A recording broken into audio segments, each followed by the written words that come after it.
Hello student. आज हम लोग केमिस्ट्री का एक इम्पॉर्टेंट टॉपिक हाइब्रिडाइजेशन डिस्कस करेंगे।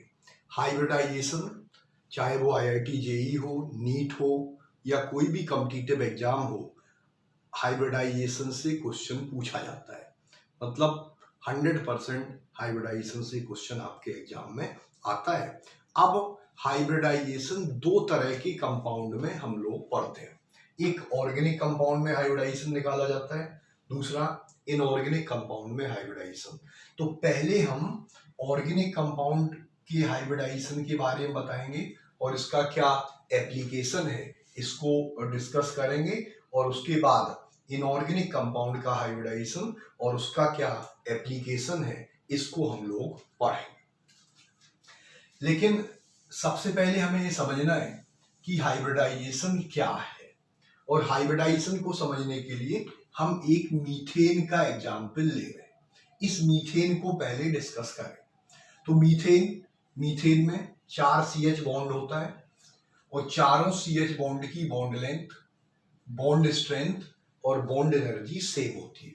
मतलब ये है कि मीथेन में जो 4 CH बॉन्ड है, चारों CH बॉन्ड की बॉन्ड लेंथ सेम होगी, बॉन्ड स्ट्रेंथ सेम होगी, बॉन्ड एनर्जी सेम होगी। मीन्स मीथेन में all the 4 CH bond are equivalent.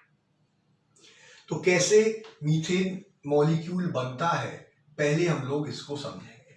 अब आप ये बताइए कि कोई भी मॉलिक्यूल होगा तो एटम आपस में मिलकर के क्या बनाते हैं, मॉलिक्यूल। इसमें कार्बन है, कार्बन 4 हाइड्रोजन से मिलेगा और 4 हाइड्रोजन से मिलकर के मीथेन मॉलिक्यूल बनाएगा। अब मीथेन मॉलिक्यूल में दो तरह के एटम होंगे। देखिए, कार्बन है, दूसरा हाइड्रोजन है। तो जो कार्बन होगा इसको कहा जाता है सेंट्रल एटम, कार्बन को हम सेंट्रल एटम कहेंगे। और जो हाइड्रोजन होता है, हाइड्रोजन को कहा जाता है सराउंडिंग एटम। सेंट्रल एटम और हाइड्रोजन को कहा जाता है सराउंडिंग एटम। जब भी मीथेन मॉलिक्यूल बनेगा तो कार्बन और 4 हाइड्रोजन के बीच में अट्रैक्शन होगा, ये आपस में मिलकर के बॉन्ड बनाएंगे और मीथेन मॉलिक्यूल बनेगा। तो मॉलिक्यूल में दो तरह के एटम होंगे, सेंट्रल एटम कार्बन होगा और हाइड्रोजन क्या होगा, सराउंडिंग एटम। अब सबसे पहले हम इसमें किस तरह से बॉन्ड बनती है पहले इसको हम समझेंगे। अब आप ये देखिए, हाइड्रोजन है तो हाइड्रोजन का एटॉमिक नंबर 1 होता है। अगर हम इसका इलेक्ट्रॉनिक कॉन्फ़िगरेशन लिखें तो 1s1 तो हाइड्रोजन के पास एक अनपेयर्ड इलेक्ट्रॉन है, और अगर एक अनपेयर्ड इलेक्ट्रॉन है तो हाइड्रोजन की वैलेंसी 1 है, और इसलिए हमेशा हाइड्रोजन सिंगल बॉन्ड से बॉन्ड बनाएगा। अगर हम कार्बन का इलेक्ट्रॉनिक कॉन्फ़िगरेशन देखें, इसका एटॉमिक नंबर 6 है। तो इसका एटॉमिक नंबर 6 है तो इसके पास 6 इलेक्ट्रॉन है। इसका इलेक्ट्रॉनिक कॉन्फ़िगरेशन 1s2 2s2 और 2p2। अब आप ये देखिए कि एस सबसेल में जैसे एस सबसेल है तो एस सबसेल में केवल एक ऑर्बिटल होता है, 1 ऑर्बिटल, और एक ऑर्बिटल में कितने इलेक्ट्रॉन होते हैं, 2। पी सबसेल में 3 ऑर्बिटल होते हैं, एक होता है px, एक होता है py और एक होता है pz। px, py और pz, इन तीनों ऑर्बिटल की एनर्जी सेम होती है। इसलिए जिन ऑर्बिटल की एनर्जी सेम होती है उनको कहा जाता है डीजेनरेट ऑर्बिटल। क्या कहते हैं, डीजेनरेट ऑर्बिटल। और जो हुन्स रूल होता है, Hund's rule is applicable for degenerate orbital. Degenerate orbital उन ऑर्बिटल को कहा जाता है जिन ऑर्बिटल की एनर्जी सेम होती है। तो पी सबसेल के पास 3 ऑर्बिटल होते हैं, तीनों ऑर्बिटल की एनर्जी सेम होती है, इसलिए all the 3 orbital are degenerate orbitals. Hund's rule degenerate orbital पर एप्लीकेबल होता है। अब आप ये देखिए कि हुंस रूल ये कहता है कि अगर ऑर्बिटल डीजनरेट हो तो उनमें पहले हम एक एक इलेक्ट्रॉन भरेंगे सेम स्पिन में, इसके बाद उसकी पेयरिंग करेंगे अपोजिट स्पिन में। जैसे फॉर एग्जांपल अगर हम इसमें इलेक्ट्रॉन भरें तो पहले एक एक इलेक्ट्रॉन भरेंगे और उसके बाद इसकी पेयरिंग, तो हमने इसमें 3 इलेक्ट्रॉन भर दिए। अब जो 4th इलेक्ट्रॉन होगा उससे पेयरिंग स्टार्ट होगी इस तरह से। तो एस सब सेल में 2 इलेक्ट्रॉन होते हैं, पी सब सेल में मैक्सिमम 6 इलेक्ट्रॉन भरेंगे। तो एक ऑर्बिटल में 2 इलेक्ट्रॉन, दोनों की स्पिन अपोजिट, तो इसके पास 3 ऑर्बिटल हैं तो एक एक ऑर्बिटल में 2 इलेक्ट्रॉन भरेंगे और कुल इसके पास टोटल 6 इलेक्ट्रॉन, पी सब सेल 6 इलेक्ट्रॉन को ऑक्यूपाई करेगा। अगर हम इसमें इलेक्ट्रॉन भरें तो ये देखिए एस सब सेल है, एस के पास 2 इलेक्ट्रॉन है, पी सब सेल में 3 इलेक्ट्रॉन होंगे, पी सब सेल में 3 ऑर्बिटल हैं और इसके पास 2 इलेक्ट्रॉन है, तो पहले हम लोग एक एक इलेक्ट्रॉन भरेंगे अकॉर्डिंग टू हुंस रूल। ये ग्राउंड स्टेट कॉन्फ़िगरेशन है, this is ground state configuration. अब हम इसको थोड़ी सी एनर्जी प्रोवाइड करें, इसको अगर एनर्जी प्रोवाइड करिए तो इलेक्ट्रॉन लोअर एनर्जी ऑर्बिट से हायर एनर्जी ऑर्बिट पर प्रमोट करेगा। तो एक इलेक्ट्रॉन एस सब सेल से एस ऑर्बिटल से पी ऑर्बिटल में प्रमोट होगा। तो this state is called as excited state.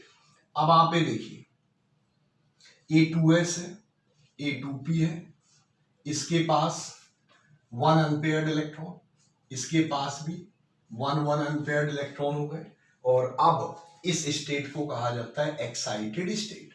This is called as excited state, इसको हम एक्साइटेड स्टेट कहेंगे। अब आप ये देखिए कि जब हमने इसको एनर्जी प्रोवाइड की तो एक इलेक्ट्रॉन एस ऑर्बिटल से पी ऑर्बिटल में प्रमोट हो गया, so this is called as promotion of electron, इसको हम प्रमोशन कहेंगे। लेकिन आपको ध्यान रखना है जब भी एक्साइटेशन होता है तो एक्साइटेशन में हमेशा ऑर्बिटल चेंज होता है, एक्साइटेशन में कभी भी ऑर्बिट चेंज नहीं होता। मतलब यह है कि अगर कोई इलेक्ट्रॉन सेकंड ऑर्बिट में है तो एक्साइटेशन के बाद वो सेकंड ऑर्बिट में ही रहेगा, बस वो ऑर्बिटल चेंज कर देगा।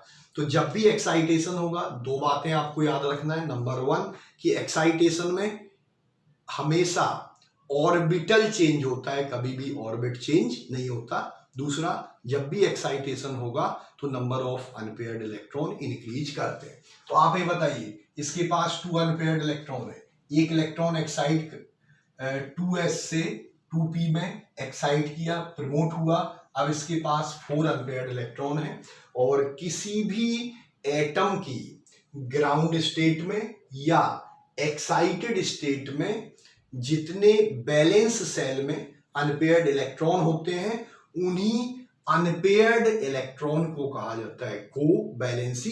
तो अब आप ये बताइए कि कार्बन की एक्साइटेड स्टेट में 4 अनपेयर्ड इलेक्ट्रॉन है और इसलिए इसकी कोवैलेंसी कितनी हो गई 4। कार्बन की कोवैलेंसी 4 है, इसका मतलब ये हुआ कि कार्बन 4 बॉन्ड बना सकता है, इसलिए कार्बन CH4 टाइप का मॉलिक्यूल बनाता है, CCl4 टाइप का मॉलिक्यूल बनाता है। अब अगर कोई आपसे पूछे कि ये बताइए CH5 या CH6 मॉलिक्यूल बन सकता है, नहीं, ये इसलिए नहीं बनेगा क्योंकि आपको पता है कि कार्बन की वैलेंसी 4 होती है, इसलिए कार्बन 4 बॉन्ड बनाएगा, लेकिन इसमें 5 और इसमें 6 जो कि पॉसिबल नहीं है, इसलिए CH5 और CH6 मॉलिक्यूल एग्जिस्ट नहीं करता। तो कोवैलेंसी क्या है? कोवैलेंसी का मतलब है कि कोई भी एटम हो, उस एटम की ग्राउंड स्टेट में या एक्साइटेड स्टेट में बैलेंस सेल में जितने अनपेयर्ड इलेक्ट्रॉन होंगे उन्हीं अनपेयर्ड इलेक्ट्रॉन को कहा जाता है कोवैलेंसी। तो एक टर्म यहां आया कोवैलेंसी, और इसलिए पहले हम कोवैलेंसी को डिस्कस करते हैं। Covalency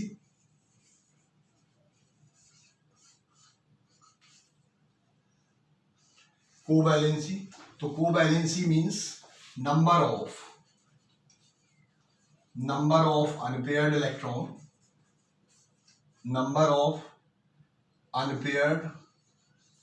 electron in balance cell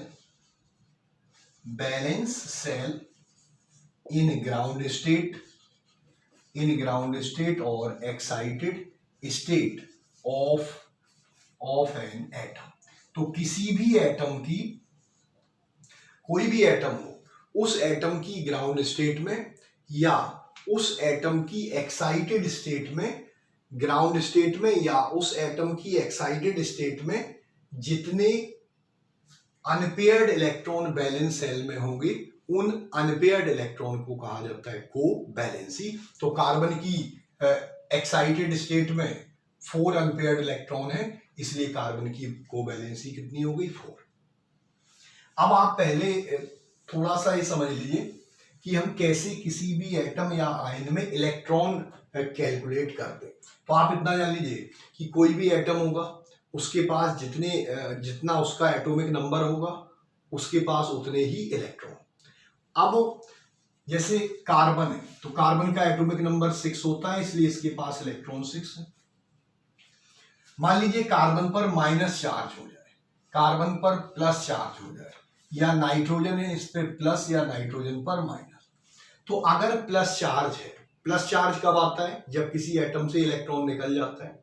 minus charge कब आता है? जब एटम में इलेक्ट्रॉन आ जाता है। इसलिए अगर कोई कैटायन या एनायन है तो आप उसमें भी इलेक्ट्रॉन निकाल सकते हैं। इसमें इलेक्ट्रॉन निकालना है तो बहुत आसान, जो एटॉमिक नंबर है उसको लिखिए। अगर उस पर माइनस साइन है तो उसको प्लस कर दीजिए, और अगर प्लस साइन है तो माइनस। तो इस पे माइनस है इसलिए आप 1 प्लस कर दीजिए। कितने इलेक्ट्रॉन हो गए? 7। यहाँ आपको इलेक्ट्रॉन निकालना है तो एटॉमिक नंबर 6 है। प्लस है तो माइनस करना है और माइनस है तो प्लस करना है, तो इसमें एक माइनस कर देंगे तो कितना हो गया? 5 इलेक्ट्रॉन। इसी तरह इसमें नाइट्रोजन का एटॉमिक नंबर कितना होता है? 7। तो इसमें प्लस चार्ज है, इसका मतलब माइनस कर दीजिए तो 6 इलेक्ट्रॉन। इसमें इलेक्ट्रॉन 7 माइनस है, 1 इलेक्ट्रॉन ऐड कर देंगे, कितना हो जाएगा? 8। इस तरह से हम किसी भी एटम या आयन में इलेक्ट्रॉन निकाल सकते हैं। अब आप ये समझिए, देखिए कार्बन के पास 6 इलेक्ट्रॉन है, तो 6 इलेक्ट्रॉन है तो इलेक्ट्रॉनिक कॉन्फ़िगरेशन लिखेंगे और कोवैलेंसी कितनी होगी? 4। किसी दूसरे आयन के पास अगर 6 इलेक्ट्रॉन होंगे तो उसकी कोवैलेंसी भी कितनी होगी? सेम। कोवैलेंसी भी 4 होगी। मतलब ये हुआ कि अगर इलेक्ट्रॉन सेम होंगे तो इलेक्ट्रॉनिक कॉन्फ़िगरेशन सेम होगा, और इलेक्ट्रॉनिक कॉन्फ़िगरेशन सेम होगा तो इलेक्ट्रॉनिक कॉन्फ़िगरेशन अगर सेम होगा तो कोवैलेंसी भी क्या होगी? सेम होगी। मींस जो आइसो इलेक्ट्रॉनिक स्पीशीज है, एटम या आयन है, उसकी कोवैलेंसी क्या होगी? सेम हो जाएगी। अब हम यहाँ बोरॉन का इलेक्ट्रॉनिक कॉन्फ़िगरेशन लिखते हैं, बोरॉन की कोवैलेंसी देखते हैं। बोरॉन के पास 5 इलेक्ट्रॉन है क्योंकि इसका एटॉमिक नंबर 5 है। तो अगर हम इलेक्ट्रॉनिक कॉन्फ़िगरेशन लिखें तो 1s2 2s2 2p1। तो देखिए s ऑर्बिटल में 2 इलेक्ट्रॉन, p ऑर्बिटल में 1 इलेक्ट्रॉन। ये ग्राउंड स्टेट कॉन्फ़िगरेशन। अब आप इसको थोड़ी सी एनर्जी प्रोवाइड करें। अब आप ये सोच रहे होंगे कि ये एनर्जी आती कहां से, तो इसको भी समझ लीजिए कि देखिए जैसे कोई भी मॉलिक्यूल बनेगा, तो जब मॉलिक्यूल बनेगा तो एटम एक दूसरे के पास आएंगे। जैसे कार्बन और हाइड्रोजन एक दूसरे के पास आएंगे तभी बॉन्ड बनेगी, और अगर एक दूसरे के पास आएंगे तो इनमें क्या होगा? अट्रैक्शन, और अट्रैक्शन से एनर्जी रिलीज होती है। जो एनर्जी रिलीज होगी वो released energy is used for promotion of electron. तो अब इसके पास 1 इलेक्ट्रॉन है, एनर्जी प्रोवाइड की, एक इलेक्ट्रॉन S से P में प्रमोट हो जाएगा, और अगर S से P में इलेक्ट्रॉन प्रमोट हो जाएगा तो ये 2s हो गया, 2p हो गया। और अब आप ये देखिए इसकी एक्साइटेड स्टेट हो गई, और एक्साइटेड स्टेट में 3 अनपेयर्ड इलेक्ट्रॉन है। और हमने अभी अभी बताया कि किसी की भी एक्साइटेड स्टेट में या ग्राउंड स्टेट में जितने अनपेयर्ड इलेक्ट्रॉन होंगे उन्हीं अनपेयर्ड इलेक्ट्रॉन को कहा जाता है कोवैलेंसी।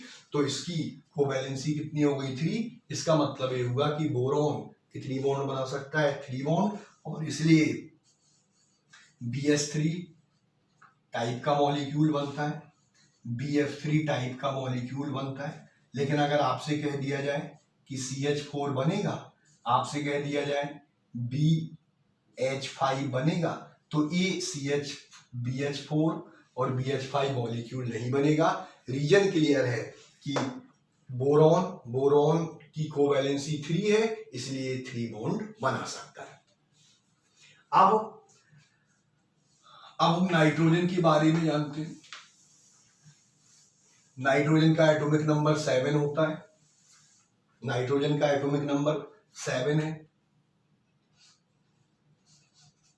अगर हम इसका इलेक्ट्रॉनिक कॉन्फ़िगरेशन लिखें तो 1s2 2s2 2p3 2p3। तो s ऑर्बिटल में 2 इलेक्ट्रॉन है, p ऑर्बिटल में 3 इलेक्ट्रॉन, 3। ये ग्राउंड स्टेट कॉन्फ़िगरेशन है, ये ग्राउंड स्टेट कॉन्फ़िगरेशन। अब आप ये देखिए, अगर हम इसको एनर्जी प्रोवाइड करें तो इसमें एक्साइटेशन नहीं होगा, यानी इसमें ये इलेक्ट्रॉन प्रमोट करके 2p में नहीं जाएगा। ये भी आप जानते हैं कि पीरियोडिक टेबल में जो एलिमेंट फर्स्ट सेकंड पीरियड के एलिमेंट होते हैं उनके पास d ऑर्बिटल नहीं होता, लेकिन जो थर्ड फोर्थ या फिफ्थ पीरियड के एलिमेंट होते हैं इनके पास d ऑर्बिटल होता है।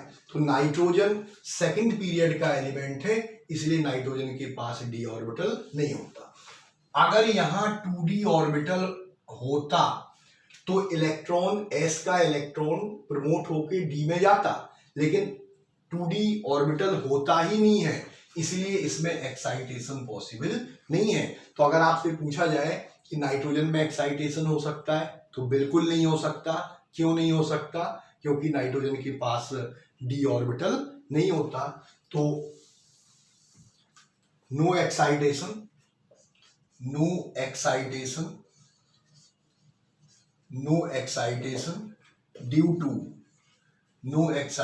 Due to absence of d orbital. 2d orbital नहीं होता, इसलिए इसमें कोई भी एक्साइटेशन नहीं होगा। तो अब आप ये देखिए, इसकी ग्राउंड स्टेट में इसके पास 3 अनपेयर्ड इलेक्ट्रॉन है, और इसलिए इसकी कोवैलेंसी कितनी हो गई? 3। अब नाइट्रोजन 3 बॉन्ड बना सकता है, इसलिए नाइट्रोजन 3 बॉन्ड बनाएगा, इसलिए NH3 NCl3।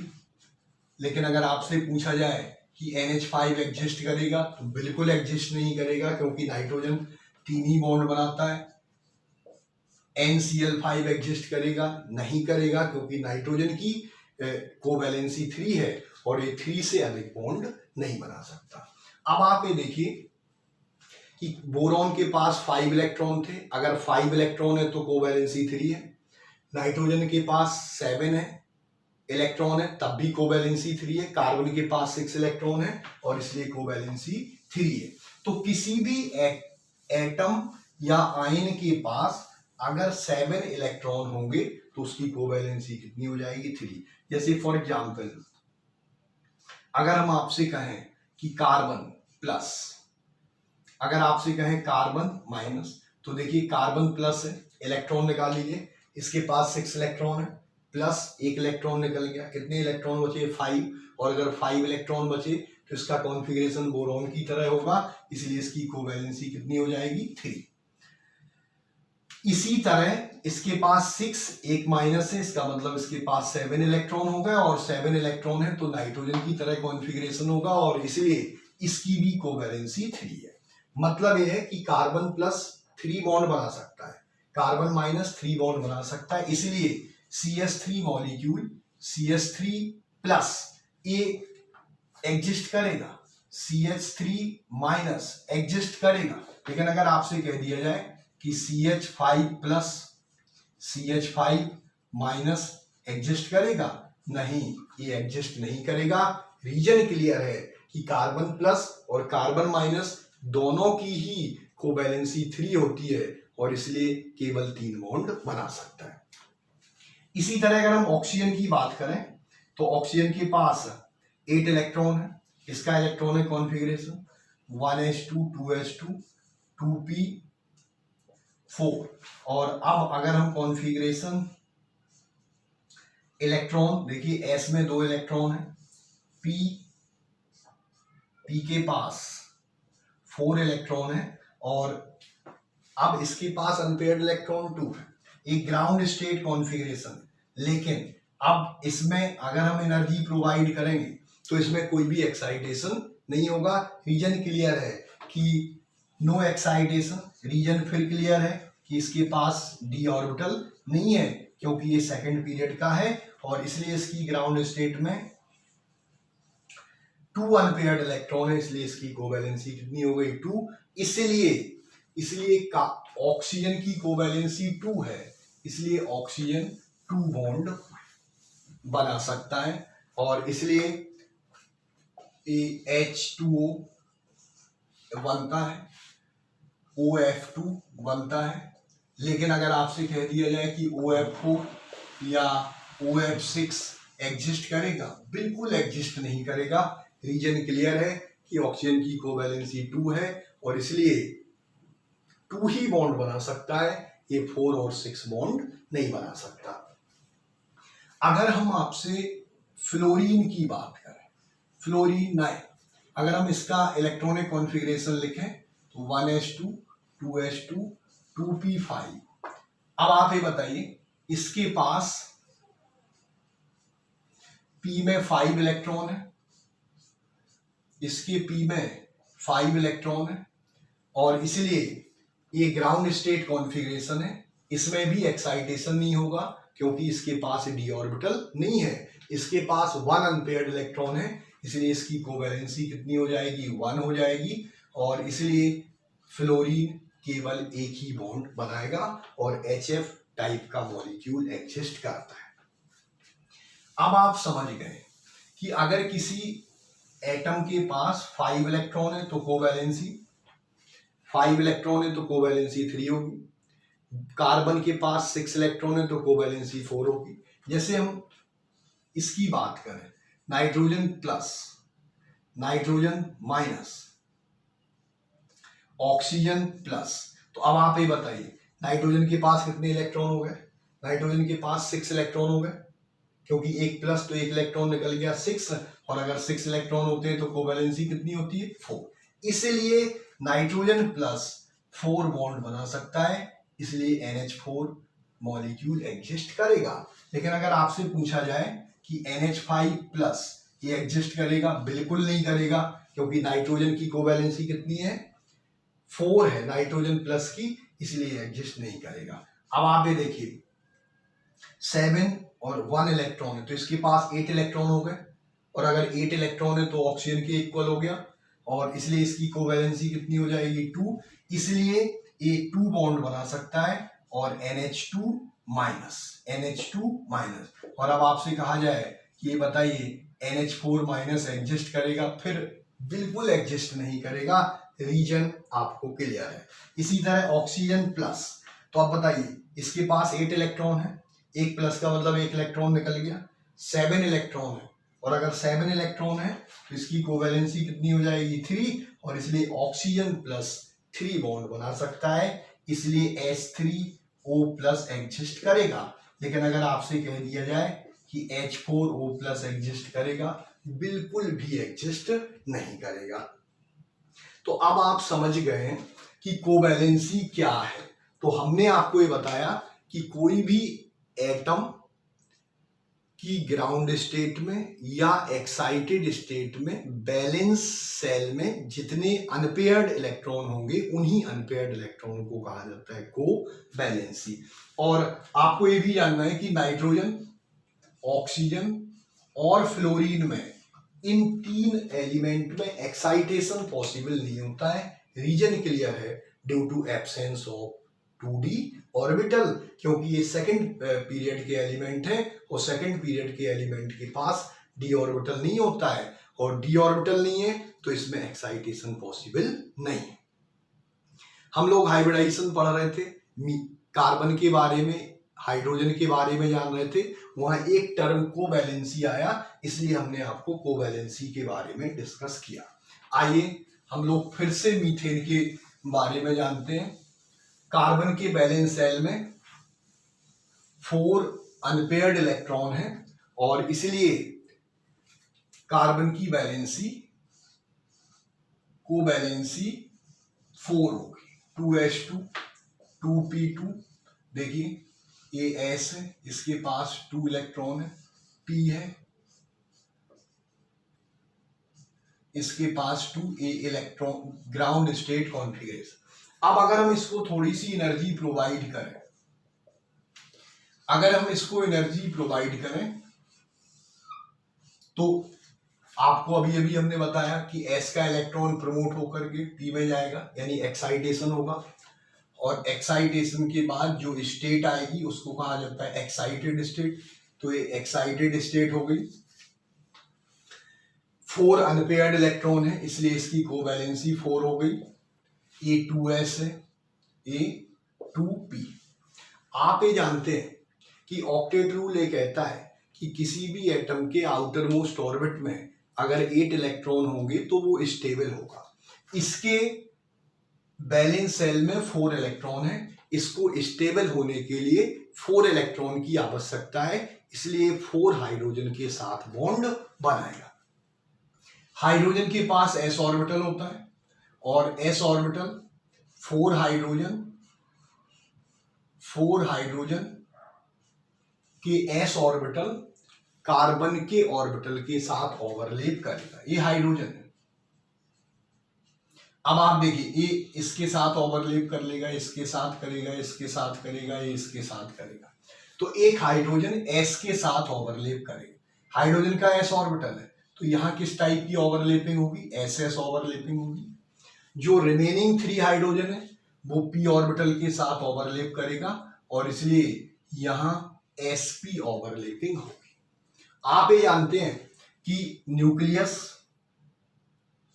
न्यूक्लियस के पास में s ऑर्बिटल होता है, फिर उसके बाद p ऑर्बिटल होता है। तो देखिए, एक हाइड्रोजन s के साथ ओवरलैप करेगा, जो हाइड्रोजन s के साथ ओवरलैप करेगा उससे जो बॉन्ड बनेगी उसकी बॉन्ड लेंथ कम होगी। जो हाइड्रोजन p के साथ ओवरलैप करेगा उससे जो बॉन्ड बनेगी उसकी बॉन्ड लेंथ अधिक होगी। मतलब यह है कि 4 CH बॉन्ड में एक CH बॉन्ड की बॉन्ड लेंथ छोटी है और 3 CH बॉन्ड की बॉन्ड लेंथ बड़ी है, इसलिए जो चारों CH बॉन्ड है वो इक्वल नहीं है। लेकिन आपको एक्सपेरिमेंटली पता है कि एक्सपेरिमेंटली मीथेन में जो 4 CH बॉन्ड होती है वो चारों CH बॉन्ड की बॉन्ड लेंथ सेम होती है। लेकिन अगर हम इस तरह बैलेंस बॉन्ड थ्योरी के अकॉर्डिंग बॉन्ड बनाएं तो इसमें चारों CH बॉन्ड की बॉन्ड लेंथ सेम नहीं होती है, इसलिए ये जो तरीका है ये सही नहीं है।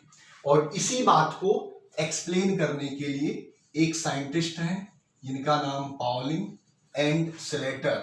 पाउलिंग और स्लेटर ने एक हाइपोथेटिकल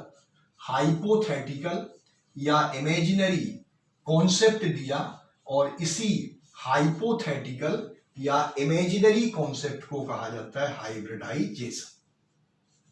इसी को कहा जाता है हाइब्रिडाइजेशन। तो इन्होंने कहा कि जिस तरह से हमने ये बॉन्ड बनाई है इस तरीके से बॉन्ड नहीं बनती। जब भी कोई मॉलिक्यूल बनेगा तो जो सेंट्रल एटम होगा उस सेंट्रल एटम के एटॉमिक ऑर्बिटल आपस में इंटरमिक्स होंगे। जो इक्वल एनर्जी के सेंट्रल एटम के एटॉमिक ऑर्बिटल होंगे वो आपस में इंटरमिक्स होंगे, उनकी एनर्जी में रीडिस्ट्रीब्यूशन होगा और नए टाइप के ऑर्बिटल बनेंगे। उन न्यू ऑर्बिटल को कहा जाता है हाइब्रिडाइज्ड ऑर्बिटल। जैसे फॉर एग्जांपल हमने अभी आपको बताया मीथेन, तो मीथेन में जो कार्बन है ये सेंट्रल एटम है, तो इन्होंने ये बताया कि जो सेंट्रल एटम होगा उसके एटॉमिक ऑर्बिटल आपस में इंटरमिक्स हो जाएंगे, एटॉमिक ऑर्बिटल इंटरमिक्स हो जाएंगे और एटॉमिक ऑर्बिटल इंटरमिक्स होकर के नए टाइप के ऑर्बिटल बनाएंगे। उन न्यू ऑर्बिटल्स को कहा जाता है हाइब्रिडाइज्ड ऑर्बिटल, और एटॉमिक ऑर्बिटल से हाइब्रिडाइज्ड ऑर्बिटल का बन जाना, दिस इज कॉल्ड हाइब्रिडाइजेशन। तो जैसे कार्बन, कार्बन का S और P, अगर 1s और 1p मिलेगा तो sp हाइब्रिड ऑर्बिटल बनेंगे। 1s 2p तो sp2 हाइब्रिड ऑर्बिटल बनेगा। अगर इसका 1s और 3p ऑर्बिटल आपस में मिक्स हो जाएंगे तो sp3 हाइब्रिड ऑर्बिटल बनते हैं। जो हाइब्रिड ऑर्बिटल बनेंगे वो सभी इक्वल एनर्जी के होंगे और हाइड्रोजन का s ऑर्बिटल हाइब्रिड ऑर्बिटल के साथ ओवरलैप करेगा, और जब हाइब्रिड ऑर्बिटल के साथ ओवरलैप करेगा तो चारों CH बॉन्ड की bond length, bond strength, bond energy हमेशा क्या होगी, सेम होगी। तो अब आप समझ गए होंगे कि हाइब्रिडाइजेशन क्या है। तो हाइब्रिडाइजेशन कॉन्सेप्ट पाउलिंग और स्लेटर ने दिया है। इन्होंने किसी भी मॉलिक्यूल में बॉन्ड के नेचर को एक्सप्लेन करने के लिए, किसी भी मॉलिक्यूल की क्या ज्योमेट्री है उस ज्योमेट्री को एक्सप्लेन करने के लिए एक हाइपोथेटिकल या इमेजिनरी कॉन्सेप्ट दिया। उसी हाइपोथेटिकल या इमेजिनरी कॉन्सेप्ट को कहा जाता है हाइब्रिडाइजेशन। तो आइए इसको हम लोग लिख लेते हैं। It is imaginary, it is imaginary or hypothetical concept, it is imaginary or hypothetical concept introduced by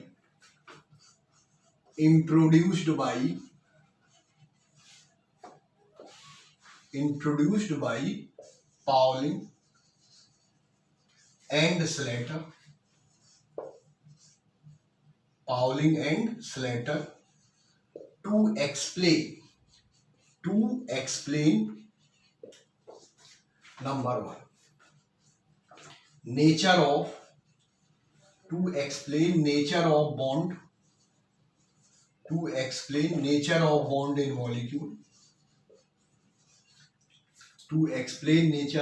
in molecule, and geometry means होता है shape, geometry of molecule। इन्होंने कहा कि जब भी कोई मॉलिक्यूल बनेगा तो जो सेंट्रल एटम होगा उस सेंट्रल एटम के इक्वल एनर्जी या अप्रोक्सीमेट इक्वल एनर्जी के एटॉमिक ऑर्बिटल आपस में इंटरमिक्स हो जाएंगे, उनकी एनर्जी में रीडिस्ट्रीब्यूशन होगा और न्यू टाइप के ऑर्बिटल बनाएंगे। उन ऑर्बिटल को कहा जाता है हाइब्रिडाइज्ड ऑर्बिटल। एटॉमिक ऑर्बिटल से हाइब्रिडाइज्ड ऑर्बिटल का बन जाना, दिस इज कॉल्ड हाइब्रिडाइजेशन। तो when molecule is formed,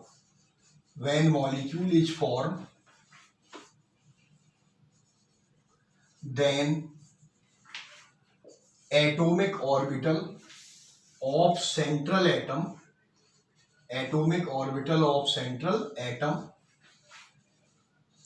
are intermixed. Atomic orbital of central atom are intermixed and redistribution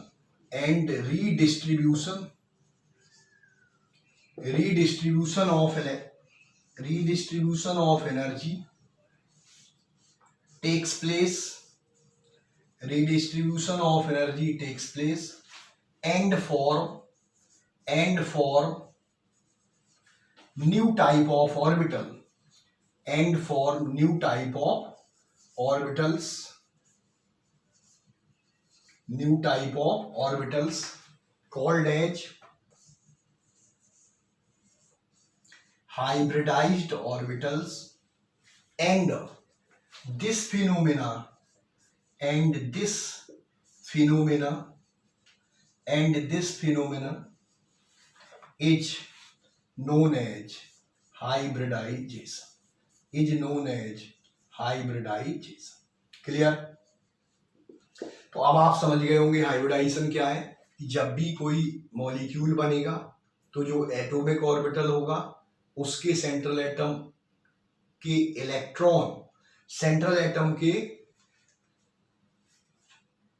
orbital आपस में इंटरमिक्स हो जाएंगे और न्यू टाइप के ऑर्बिटल बनाएंगे, उनको कहा जाता है हाइब्रिडाइज्ड ऑर्बिटल।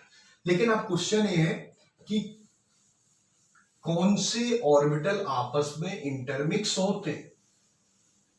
तो अभी अभी हमने बताया कि केवल वही ऑर्बिटल आपस में इंटरमिक्स होंगे जिन ऑर्बिटल की एनर्जी सेम होगी या अप्रोक्सीमेटली सेम होगी।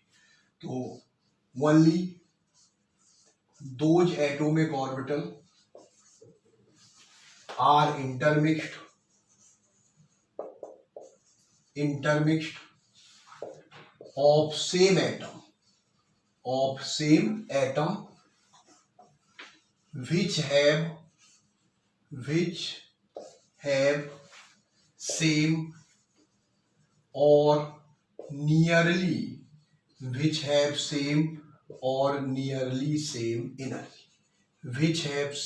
nearly same energy, जैसे फॉर एग्जाम्पल अब आप बताइए,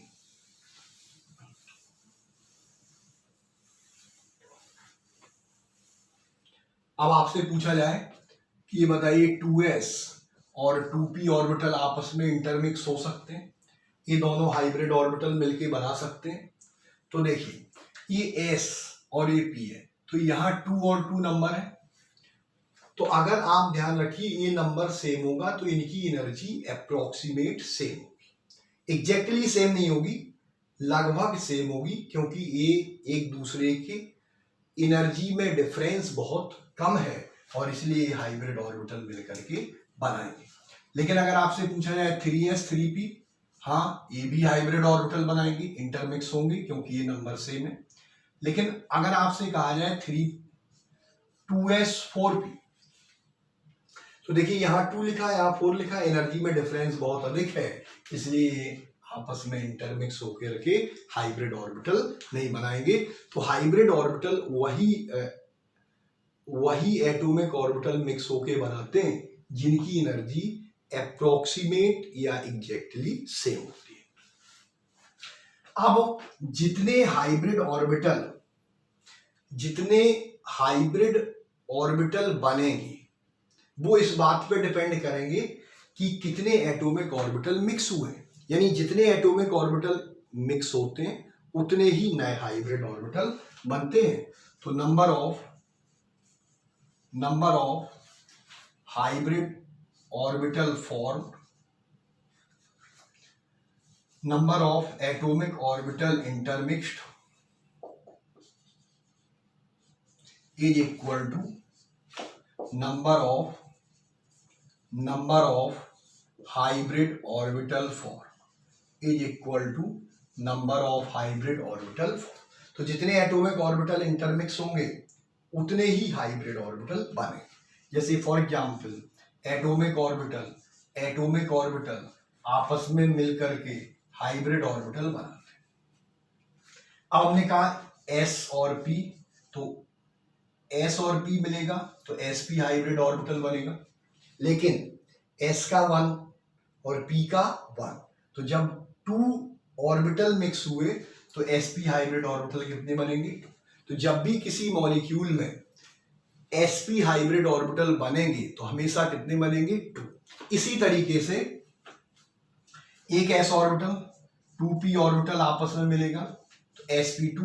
लेकिन अब आप देखिए कितने एटॉमिक ऑर्बिटल मिक्स हुए, तो s का 1, p के कितने हैं 2, तो टोटल 3 एटॉमिक ऑर्बिटल, तो जो हाइब्रिड ऑर्बिटल बनेंगे वो कितने बनेंगे? 3। इसी तरह से s3p ऑर्बिटल मिलेगा तो sp3 बनेगा, लेकिन इसके कितने बनेंगे? 4। आपसे कहा जाए कि एक s ऑर्बिटल, 3p ऑर्बिटल और 1d ऑर्बिटल मिलेगा तो sp3d हाइब्रिड ऑर्बिटल बनेगा, लेकिन हमेशा कितने बनेंगे? 5, क्योंकि जितने एटॉमिक ऑर्बिटल मिलते हैं उतने ही हाइब्रिड ऑर्बिटल बनते हैं। इसी तरह से एक s3p 2d ऑर्बिटल मिलेगा तो sp3d2 और इसके कितने बनेंगे? 6। जो हाइब्रिड ऑर्बिटल बनते हैं उन हाइब्रिड ऑर्बिटल का शेप, साइज, एनर्जी और ओरिएंटेशन हमेशा क्या होगा? सेम।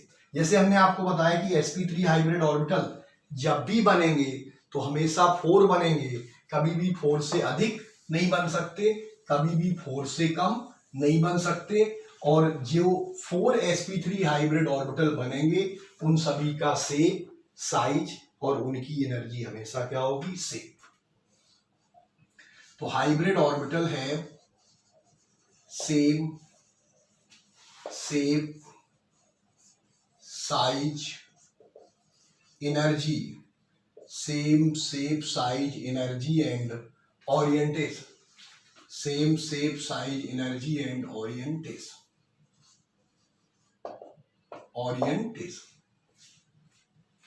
अब हमें ये जानना है कि जो हाइब्रिड ऑर्बिटल का शेप होता है, शेप ऑफ हाइब्रिड ऑर्बिटल, तो देखिए हाइब्रिड ऑर्बिटल का शेप कुछ इस टाइप से होता है। इसमें 2 लोब होते हैं, 2 लोब होते हैं, एक लार्जर लोब होता है, ये लार्जर लोब है, और एक स्मॉलर लोब होता है। जो लार्जर लोब होगा उसको हम प्लस साइन और जो स्मॉलर लोब होगा उसको माइनस। हमने यहां आपको बताया कि जो भी हाइब्रिड ऑर्बिटल बनते हैं उनका शेप, साइज, एनर्जी और ओरिएंटेशन हमेशा क्या होगा? सेम होगा। अब हमें जानना है, जैसे हमने आपसे कहा कि sp हाइब्रिड ऑर्बिटल, तो sp हाइब्रिड ऑर्बिटल जब भी बनेंगे तो 2 बनेंगे, तो इस तरह से 2 sp हाइब्रिड ऑर्बिटल बन जाए। अब ये दोनों sp हाइब्रिड ऑर्बिटल एक दूसरे से अरेंज हो तो इन दोनों के बीच में 90 एंगल हो सकता है, इन दोनों के बीच में 120 भी हो सकता है। अच्छा ये बताइए कि जो ऑर्बिटल होते हैं, ऑर्बिटल में इलेक्ट्रॉन रहता है और इलेक्ट्रॉन इलेक्ट्रॉन के बीच में रिपल्सन होगा, इसलिए दोनों ऑर्बिटल एक दूसरे से दूर भागेंगे। तो ये दोनों ऑर्बिटल तब तक दूर जाएंगे जब तक कि इनके बीच में रिपल्सन मिनिमम ना हो जाए, और 2 ऑर्बिटल के बीच में रिपल्सन मिनिमम कब होगा? जब इनके बीच का एंगल कितना होगा? 180 डिग्री। और इसलिए 2 sp हाइब्रिड ऑर्बिटल अपने आप को 180 डिग्री एंगल पर अरेंज करेंगे इस तरह से, और अगर 180 पे अरेंज करेंगे तो इसका शेप क्या हो जाएगा? लीनियर। और इसलिए आपको ये बात पढ़ाया जाता है कि जब हाइब्रिडाइजेशन sp होगा तो शेप हमेशा क्या होगा? लीनियर। बॉन्ड एंगल 180, तो bond angle 180 degree means 2 hybrid orbital के बीच का एंगल 180।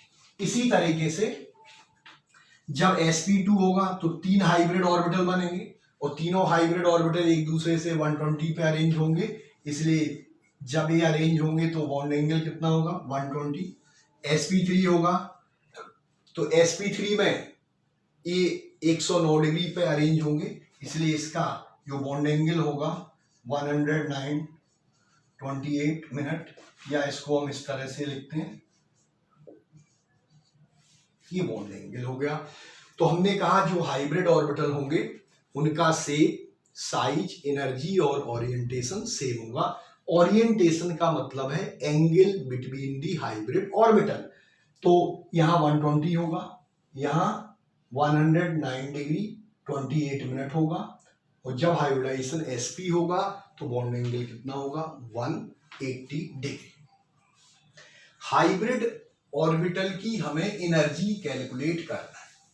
हाइब्रिड ऑर्बिटल में किस ऑर्बिटल की एनर्जी अधिक होगी, किस ऑर्बिटल की एनर्जी कम होगी, ये क्वेश्चन पूछा जाता है आपसे। तो energy of hybrid orbital, energy of hybrid orbital, तो inversely proportional to percentage S. जिस हाइब्रिड ऑर्बिटल में जितना अधिक एस करेक्टर होगा उसकी एनर्जी उतनी ही कम। अब जैसे आप देखिए कि sp हाइब्रिड ऑर्बिटल, sp2 है, sp3, हमें इसमें परसेंटेज s निकालना। तो परसेंटेज कैलकुलेट करना बहुत इजी है। जैसे हमें s ऑर्बिटल दिया है तो इस s ऑर्बिटल की परसेंटेज निकाल, तो इसमें एक s है एक p है, तो जिसकी परसेंटेज निकालना उसका orbital divided by total 2 into 100 कितना हो गया 50%। इसी तरह हमें परसेंटेज p निकालना है, तो p का कितना ऑर्बिटल है 1, टोटल 2 इंटू 100 कितना हो गया 50%। इसी तरीके से sp2, अब sp2 में परसेंटेज s निकालना है, तो देखिए s का कितना ऑर्बिटल है 1, टोटल कितने 3 इंटू 100 कितना हो गया 33.3%। इसी तरह परसेंटेज p निकालना है, तो p निकालना है तो p के कितने ऑर्बिटल है 2, टोटल कितने 3 इंटू 100 कितना हो जाएगा 66.6%। इसी तरीके से sp3 में परसेंटेज s हमें कैलकुलेट करना। फिर से समझ लीजिए, जिस ऑर्बिटल की परसेंटेज निकालना है उसका orbital divided by total 4 into 100 कितना हो जाएगा 25%। परसेंटेज p, तो p के कितने ऑर्बिटल है 3, टोटल 4 इंटू 100 कितना हो जाएगा 75%। इस तरीके से हम किसी भी हाइब्रिड ऑर्बिटल में हम परसेंटेज कैलकुलेट कर सकते हैं, कितना परसेंट एस है कितना परसेंट पी है, या डी होगा तो हम डी की परसेंटेज कैलकुलेट करेंगे। और अब आप बताइए sp3, sp2, sp, इसमें परसेंटेज एस कितना है, इसमें 25%, इसमें 33.3%, इसमें 50% है, और जिसमें s कम होगा उसकी एनर्जी अधिक होगी, इसलिए सबसे अधिक एनर्जी किसकी होगी sp3 की, इसके बाद sp2, और सबसे कम एनर्जी किसकी होगी sp। अगर हम रिलेटिव एनर्जी की बात करें, तो रिलेटिव एनर्जी, अगर हम रिलेटिव एनर्जी पूछें, रिलेटिव एनर्जी, तो सबसे अधिक एनर्जी P की होती है, इसके बाद sp3, फिर sp2, फिर sp, और सबसे कम किसकी होती है s की। तो सबसे अधिक एनर्जी P की होती है, सबसे कम s की होती है। और अगर हाइब्रिड ऑर्बिटल में अगर एनर्जी निकालना है तो हमने कहा जिसमें s अधिक होगा उसकी एनर्जी कम होगी। हाइब्रिडाइजेशन में किसी भी टाइप के ऑर्बिटल पार्टिसिपेट कर सकते हैं, चाहे वो बैकेंट हो, हाफ फिल्ड हो, या फुल फिल्ड, किसी भी टाइप का ऑर्बिटल हो वो हाइब्रिडाइजेशन में पार्टिसिपेट कर सकता है। तो in hybridisation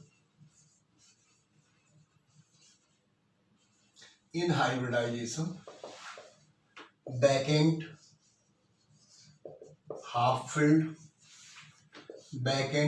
field and full filled, vacant, half filled and full filled orbital, vacant, half filled and full filled orbital can be participate, किसी भी टाइप के ऑर्बिटल पार्टिसिपेट कर सकते हैं।